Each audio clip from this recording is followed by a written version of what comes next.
Bharat America व्यापार समझौते और रक्षा सौदों को लेकर वंचित बहुजन आघाड़ी के अध्यक्ष प्रकाश आंबेडकर ने गंभीर आरोप लगाया है।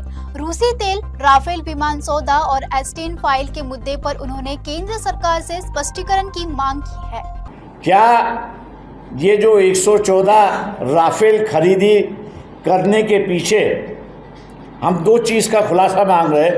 एक, ये जो सोर्स कोड है, ये सोर्स कोड फ्रांस या दसॉल्ट जो कंपनी है वो देने के लिए तैयार है क्या, इसका खुलासा होना चाहिए। दूसरा जो है, दसॉल्ट का जो मेन पार्ट है, राफेल का जो मेन पार्ट है, LMC नाम की फ्रांस कंपनी बना रही थी। हालात में ही ये LMC कंपनी जो है, इसको सोलार कंपनी जो US की है उसने खरीद लिया है। अमेरिका का जो एम्यूनेशन एक्ट है, वो एक्ट में हर किसी चीज़ को एम्यूनेशन से संबंधित है, अगर उसको एक्सपोर्ट करना है, बाहर भेजना है या किसी से शेयर करना है तो US गवर्नमेंट के साथ में आपको लाइसेंस लेना ज़रूरी है। और जब तक लाइसेंस नहीं मिलता तब तक आपको वो पार्ट नहीं मिलता, ऐसी एक परिस्थिति है। तेजस के मामले में हम लोग ने देखा है कि तेजस में बोइंग की इंजन लगने वाली थी, लेकिन बोइंग कंपनी ने भारत को वो इंजन देने से मना कर दिया है और इसलिए तेजस का जो प्रोडक्शन है या यूज़ में आना चाहिए उस पर देरी लग चुकी है, ऐसी एक परिस्थिति है।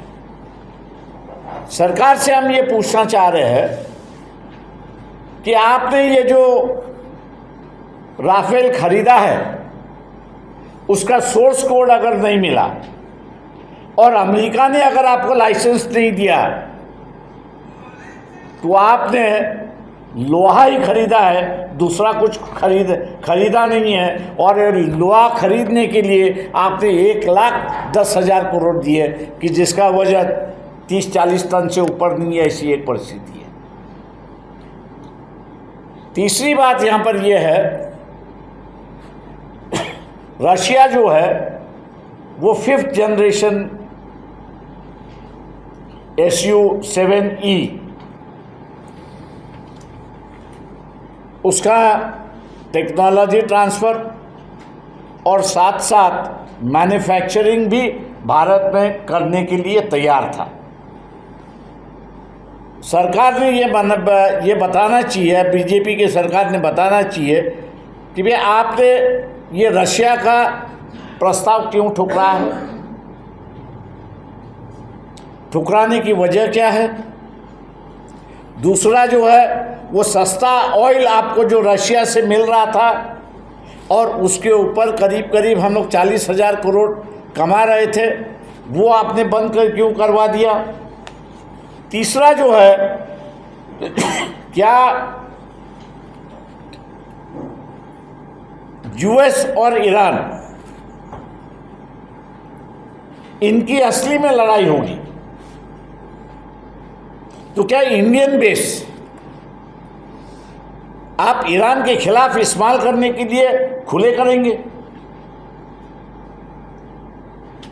ये तमाम सवाल है कि मैं मानता हूं कि सरकार पर तंगती हुई तलवार है। मैं ऑपोजिशन से इतना ही कहता हूं कि एस्टीन फाइल में बहुत सारा बाहर निकलेगा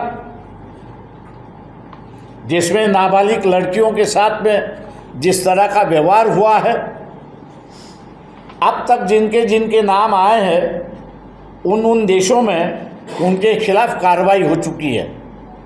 इंग्लैंड के प्रिंस एंड्रूज जो है उनका भी नाम आया, उन पे भी कार्रवाई है, आज वो जेल में है। हम ये पूछते हैं कि भैया बीजेपी के प्रधानमंत्री और इस मंत्रियों के नाम आए, इनको अरेस्ट क्यों नहीं किया जाए, उनसे पूछताछ क्यों नहीं हुई कि भैया ये जो नाबालिग लड़कियों के साथ में जो व्यवहार हुआ, दुर्भाग्य हो गया, उनको मरवाया गया और उनके जो शरीर के कुछ अंग है उसका सेवन भी किया गया, ऐसा जो उल्लेख आ रहा है उन फाइलों में, आप इन पर कार्रवाई क्यों नहीं करते? मैं उम्मीद करता हूँ कि ऑपोजिशन पार्टी जो है वो पार्लियामेंट में तो आवाज़ उठा रही है, लेकिन साथ साथ वो रास्ते पर उतरकर जगह जगह पर लोगों का भी आवाज़ बुलंद करेंगे और इस देश का मुद्रा प्राइम मिनिस्टर जो है, जो मुजरा प्राइम मिनिस्टर बन चुका है, उसका इस्तीफ़ा मांगेंगे। वंचित बहुजन आघाड़ी की बम्बई यूनिट ने 2 मार्च को बम्बई में आंदोलन रखा है और उसमें मेन डिमांड ये है कि मेन डिमांड यही है कि प्राइम मिनिस्टर अपने पद से इस्तीफ़ा दे और उन पर कानूनी कार्रवाई जो है वो शुरुआत होनी चाहिए।